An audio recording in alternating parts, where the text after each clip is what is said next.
Haslett, Michigan, of all places. What? In his residence. Byron, would you like to tell us a little bit about your beginnings and get us basically to your youth and when you started off in the music industry? Okay. First, I picked up this clarinet and didn't like it. So it took me till I was 13 and I got the alto saxophone, which I worked for selling newspapers. Now, at 15, I'm sent back to Nebraska, where I'm from, to Omaha, and I went to Omaha Central High School there. So I learned how to play the saxophone in the basement of Central High School in Omaha, Nebraska. 2 years later, I went in the Air Force. And then I had my own radio show with Air Force, and I did. And then one day, Charlie Parker came to visit me. I'm skipping over a lot of stuff anyway. In 1953. Charlie Parker visited you? Oh, my family was all involved with the music business. My uncle was a top agent on the Fifth Avenue at Shaw's Artists. They booked Charlie Parker, all of them, Duke Ellington, everybody. My uncle. So anyway, they all knew each other back then. You know, they were all family. So in 1955, I asked to go back to Nebraska, and I went back there and went to the high school my mother graduated from, which is Omaha Central High. They had a great orchestra and band. And these young ladies were best readers and the players in the orchestra, so I was in the last chair, fifth chair. They taught me how to read and write and do all that. By the time they graduated, they had put me in the first chair. And so one male in the section and all the rest were females? Yeah. Really? And they were good? They were better than good. Really? Wow. I mean, I shouldn't be so impressed by it. No, back then they had women orchestras in this. Really? Ina Ray Hutton. You never heard of Ina Ray Hutton? No, and all those women orchestras could play as well as these men. Really? Yeah, in the 50s. I always think of the big bands as being male. There's some history they ought to straighten up because women had orchestras. I give you a lead. Ina Ray Hutton. Yeah. Tell us about Ina Ray Hutton. Oh, she was on television every Saturday night. That's how great she was in her orchestra. So I would sit there and listen to that stuff. And Tommy Dorsey and his brother, they came on too. So, you know, you didn't have to go to, and plus the school system had teachers in there. They'd give you instruments. I bought my own, but they'd teach you, which is different from today. So I'm skipping ahead of time because, I mean, I want to get on with well, you said that you played in Byron. Would you like to tell us where and when you were born? I was born in Omaha, Nebraska, December the 9th, 1939, at 9:04 p.m., and when the sun and the moon were in Sagittarius. And maybe talk a little bit, especially about your grandparents. Of course, grandfather. That's Malcolm Allen, my father's father, my grandfather. That's Uncle Arthur, his brother. That's Uncle Simon, his brother. These are the oldest. There's these other folks over here from Guthrie, Oklahoma. There's the other ancient ones, ancestors. This one I know, her, that was my Aunt Carrie. She lived in Guthrie, Oklahoma. We used to go and visit her every summer. My father would take us from Los Angeles to visit these people. And there's a photo here with some musicians. That's Charlie Parker and Dizzy Gillespie. So is that family or not family? No, they're family. They're family. Your family was in business. Your family was in the music business. But let me just say something before we go any further. See behind you what it says over there on that wall? See? Love one another. So we are all family. And I'm a devout musician. I'm not interested in what religions or people are talking about, but I know God created one human family, and that's what I'm a part of. So you spent some time in the Air Force. Well, after I left Omaha Central High School, I went to the Air Force. But those young ladies in the orchestra there, they taught me how to read and do everything. When I got to the Air Force, every Thursday night, I was in headquarters squadron, right?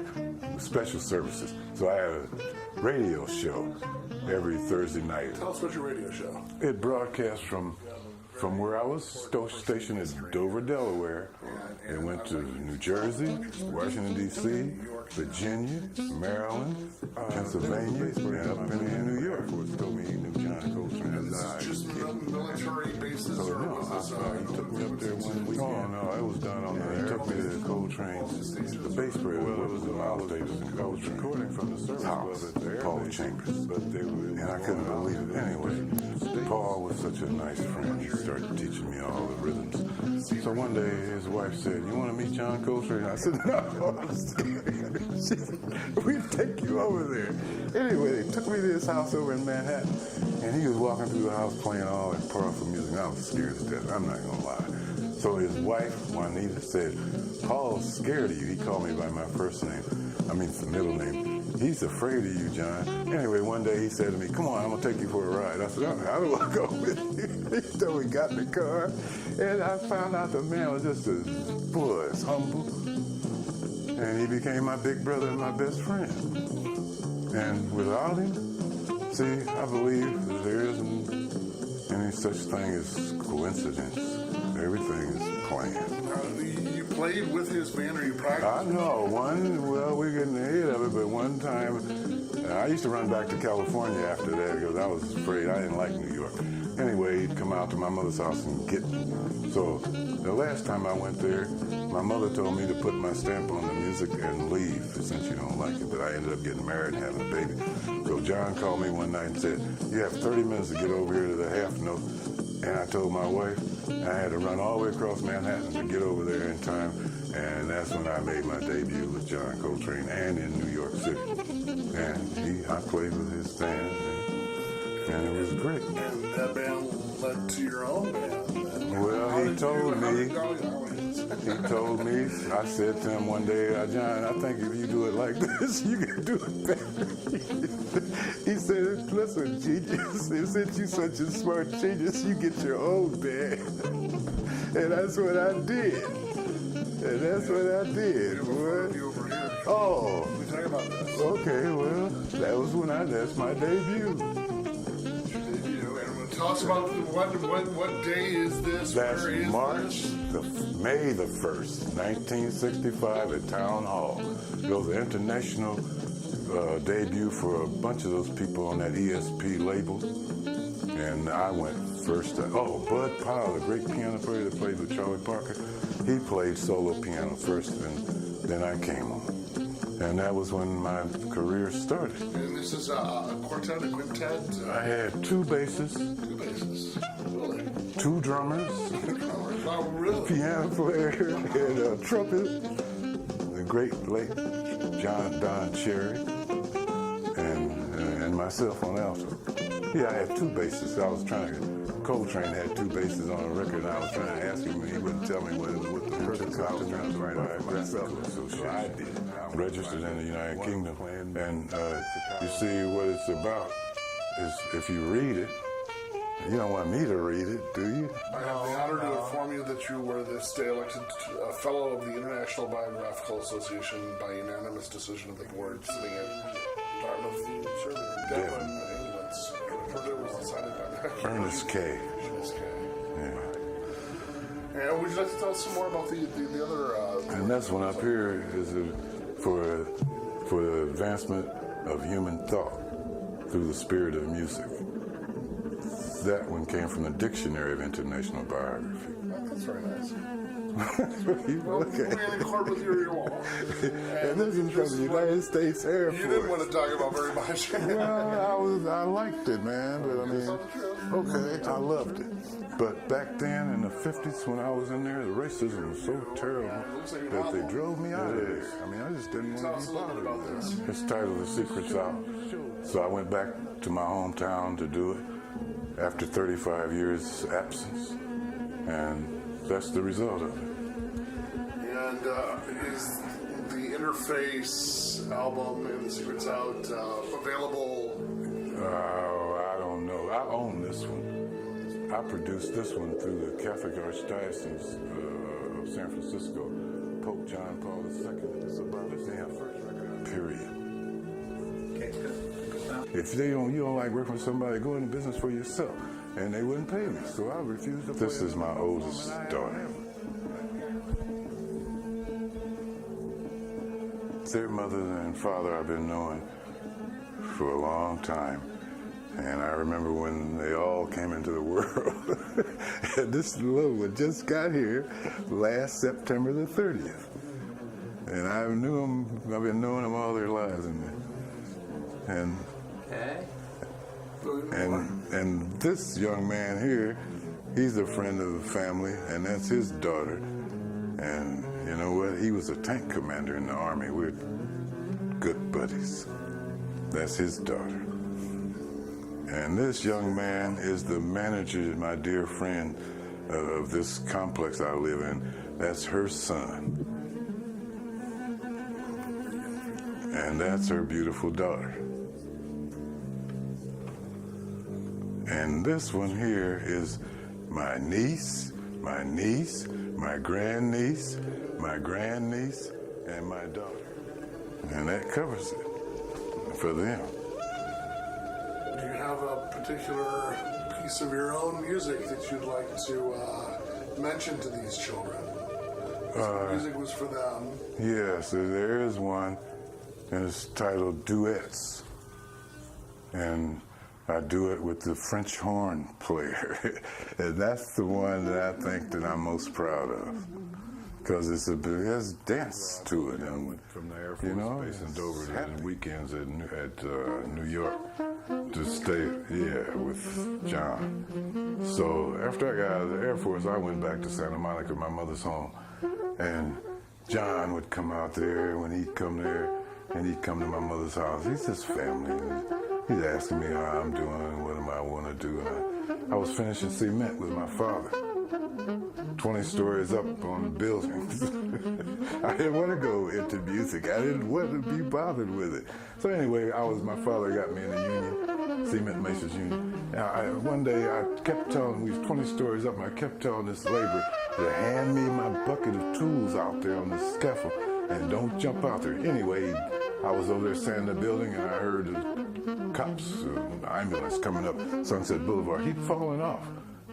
I looked down there, and there he was, laying down there. So I let the scaffold down to the next floor. I walked downstairs and told my father and the foreman I quit. My father said, I guess you'll go to New York now. Yeah, you can play. We need to get out of here. Well, yeah, it was. After that boy falling off that sky, she said, you go there and make your mark and leave and come back home, honey. She already built me a little studio behind her house. It's funny, man. Life is funny. Well, no. What's going on with what was the next group after the New York group that you played with? You said you had two bass players. Before that, though, no, I only got that group to make that debut with them. They asked me, how you gonna go downtown and play without your group? And I said, I'll play by myself. When I got there, there was 3 young kids sitting there waiting to go replace them. So ever since then, I've hired young children, young folks. They just showed up to watch you play.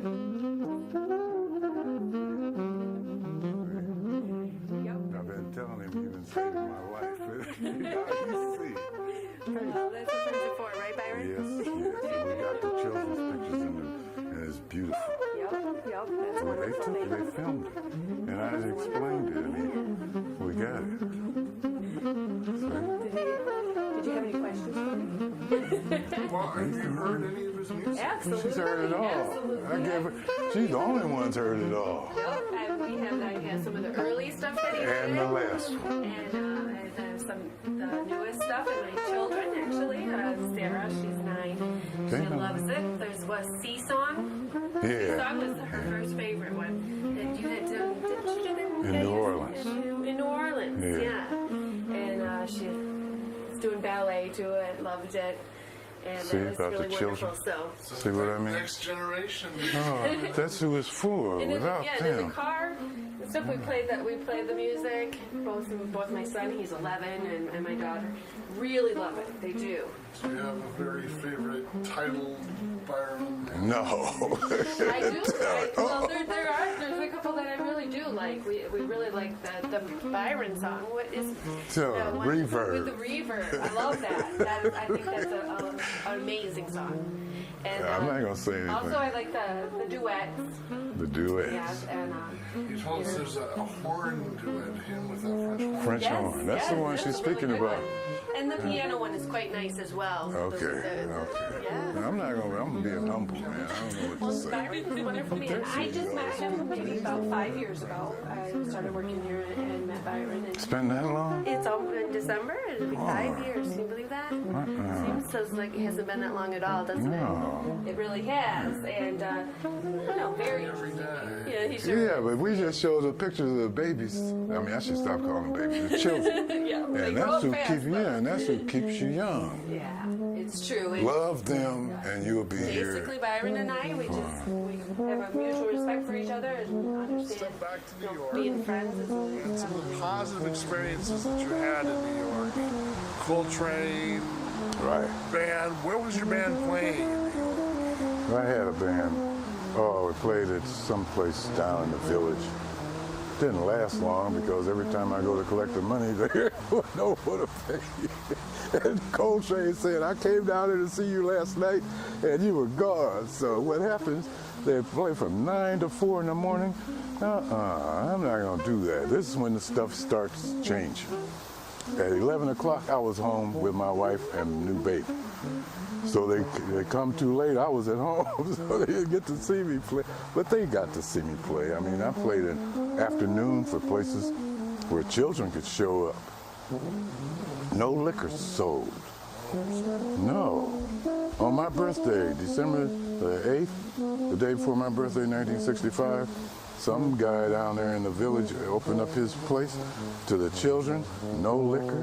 And I walked in there and there's saying, what do you call it, sawdust on the floor where the children could dance and no alcohol.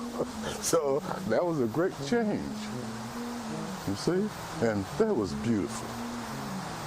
You used your experience in music to mentor some children. You had some positive experiences. I know you're a little reluctant to talk about this, but you went from New York over time to Paris. And we're skipping something. Well, skipping something. I mean, go ahead. See, that part, after I left New York, I moved to Vermont and opened up a school up there, the Allen Institute of Music. AIM. It had to, you know.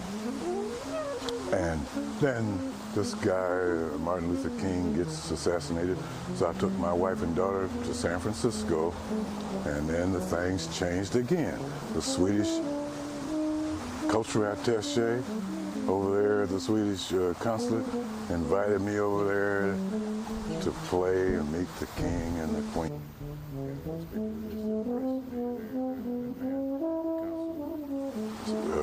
Was the cultural attaché, Lars Malmstrom. He just embraced me and started helping me like I've never been helped before. So, you know, and then things changed again. It became, what happened to you in New York? Why did you leave? And then I started speaking on different government radio programs like Sweden, French, the French, Ireland. There's a bunch of them. They started calling me to tell the world why I left New York. But I ended up in San Francisco. Did you play in San Francisco? One time. No, twice. I played at my church, the St. Mary's Cathedral. Monsignor Bowe, he was my friend. I lived right next door. He invited me to bring a musical group into the cathedral and put my music back out there. You see? Oh, he was a wonderful person. He helped to save my life. So when that happened, the Swedish government they were there. They were all of them in San Francisco. Swedish government, the French, all of them, and Monsignor Bowe. They helped me to just take up the whole thing again and start performing. And then I played at Keystone Corner. That was their top nightclub there. One Monday night. The guy that owned the place asked me to come in there. And believe it or not, the place was packed. With people all around, out down the corner, around the street trying to get in. And I played my music, and because Hard times in music. It's always been hard in music. Well, some folks make a good living. Some That's people only were. maybe the 2% of musicians, the really top, well-paid musicians. I was at the top, and they didn't want to see change happen. And change happens, period. I mean, I didn't go in there with that on my mind, so consciously I'm going to change this. That isn't, you're either born a certain way or you aren't. So when I came here in 39, when I was born like that. I mean, it's like babies are today. They see things they don't like, and you're going to try to kill their spirit. You can't do it. So my mother and father didn't kill my spirit or anything else. Can I ask you where, after San Francisco,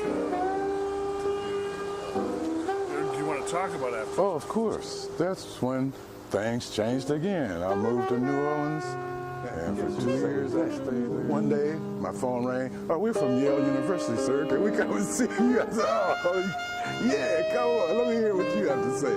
3 little guys sit down in my transition. Yeah, those kids from Yale University, 3 of them sit down on my floor in my living room, and crossed their legs. I'll sign answer their little questions. Civilization's a great thing. You ought to try it sometime. Civilization's a great thing. You ought to try it for yourself, and then you should not be unhappy. Love also. Well, I just covered it. He works for him. If you have a dream, you keep it to yourself and keep it between you and whoever your highest power is. When I was in the Air Force, we were guaranteed 1 hour sleep out of 24-hour time. The Russians are coming. The Russians are coming down over Alaska. Man, one day I said, you know what, bag? And went up to New York to hear Miles Davis and Coltrane, and then spent the whole weekend. I went to the jail when I got back or not. I walked right back through the gate on Monday morning. Nobody said a Monday morning, and nobody, MPs didn't say, APs didn't say a word. I went right back to work. But to get away from that madness, sometimes it's about you. You don't come in twos. It's only one of you, believe me. Carpe diem, seize the day. Now that I find myself alive again, seize this day and make the most of it. It's up to you to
Tell me if you like what I'm thinking of.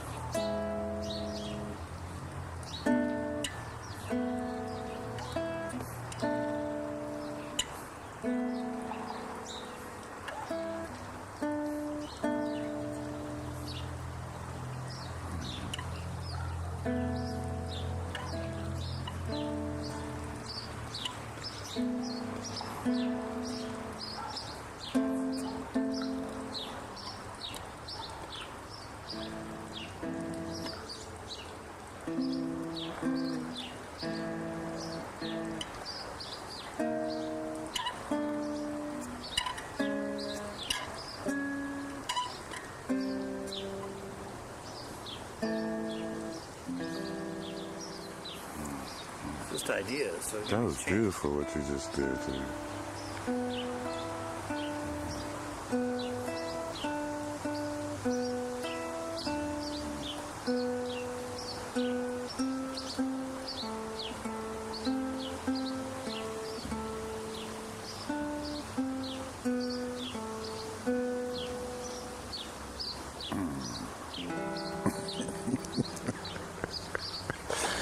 Oh, wait, there's more. There's more.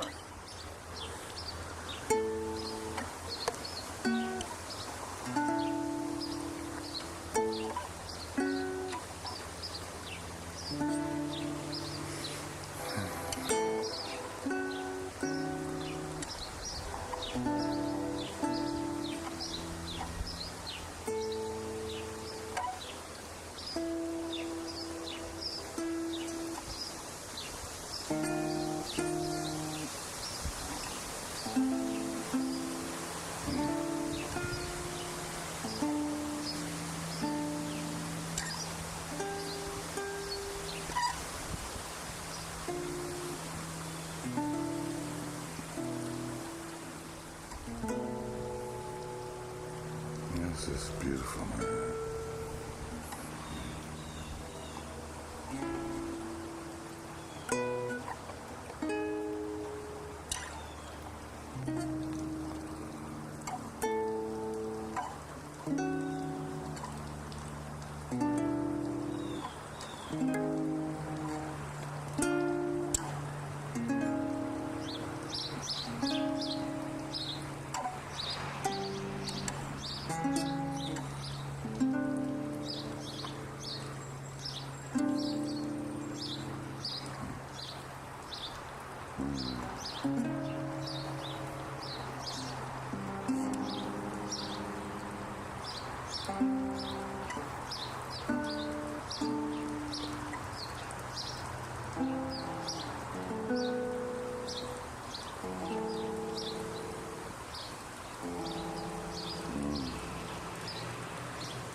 This is beautiful.